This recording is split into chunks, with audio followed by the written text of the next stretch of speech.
Season കാലത്തുള്ള തൊഴിലാളി ക്ഷാമം പരിഹരിക്കാൻ പുതിയ വിസ പദ്ധതികൾ അവതരിപ്പിച്ച് ന്യൂസിലൻഡ്.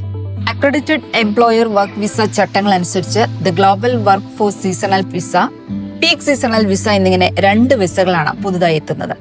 ഡിസംബർ 8 മുതലാണ് പദ്ധതി നിലവിൽ വരിക. തൊഴിലുടമകൾക്ക് സീസൺ സമയത്തേക്ക് മാത്രമായി വിദേശ വിദഗ്ധ തൊഴിലാളികളെ നിയമിക്കാൻ ഇതിലൂടെ കഴിയും. കാലാവസ്ഥ പോലുള്ള പ്രശ്നങ്ങൾ മൂലം ഉൽപാദന പ്രതിസന്ധി നേരിടുന്ന കൃഷി, ഉദ്യാന പരിപാലനം, വിനോദസഞ്ചാരം, ഭക്ഷ്യ സംസ്കരണം തുടങ്ങിയ മേഖലയിലാണ് കൂടുതലായും ആളുകളെ ആവശ്യം. വ്യവസായങ്ങൾക്ക് അടിയന്തരമായി തൊഴിലാളികളെ കണ്ടെത്താനും രാജ്യത്തെ കുടിയേറ്റ നിയമങ്ങൾ കർശനമായി പാലിക്കാനും ഇതിലൂടെ സാധിക്കുമെന്നാണ് ന്യൂസിലൻഡ് സർക്കാർ പറയുന്നത്. ഓരോ വിസയ്ക്കും കീഴിൽ ഏതൊക്കെ ജോലികളാണ് സീസണൽ എന്ന് വ്യക്തമാക്കുന്ന പട്ടികയും പുറത്തിറക്കിയിട്ടുണ്ട്.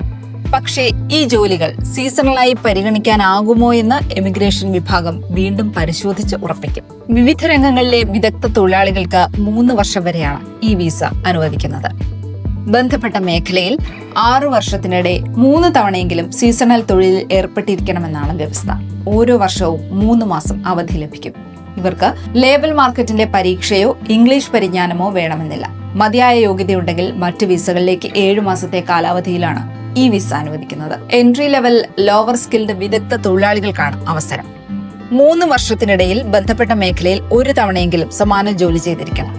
ആരോഗ്യ ഇൻഷുറൻസും ആവശ്യമാണ്. വിസ കാലാവധി കഴിഞ്ഞാൽ 4 മാസത്തെ ഇടവേളയ്ക്ക് ശേഷമേ വീണ്ടും അപേക്ഷിക്കാൻ കഴിയൂ. ഇതിനും ഇംഗ്ലീഷ് പരിജ്ഞാനം ആവശ്യമില്ല.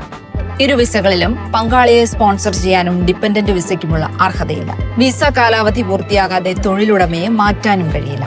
സ്റ്റുഡന്റ് വർക്ക് വിസയിലുള്ളവർക്ക് സീസണൽ വിസയിലേക്ക് മാറുന്നതിനും അവസരമുണ്ട്. ന്യൂസിലൻഡിലേക്ക് കുടിയേറ്റം നടത്താനുള്ള മാർഗമല്ല ഈ വിസയെന്നും സീസണൽ ജോലികൾക്ക് വേണ്ടി മാത്രമാണെന്നും നിർദ്ദേശത്തിൽ പറയുന്നു. സീസണൽ വിസ ദുരുപയോഗം ചെയ്യുന്നുണ്ടോ എന്ന് പരിശോധിക്കാൻ പ്രത്യേക സംവിധാനവും ഏർപ്പെടുത്തും.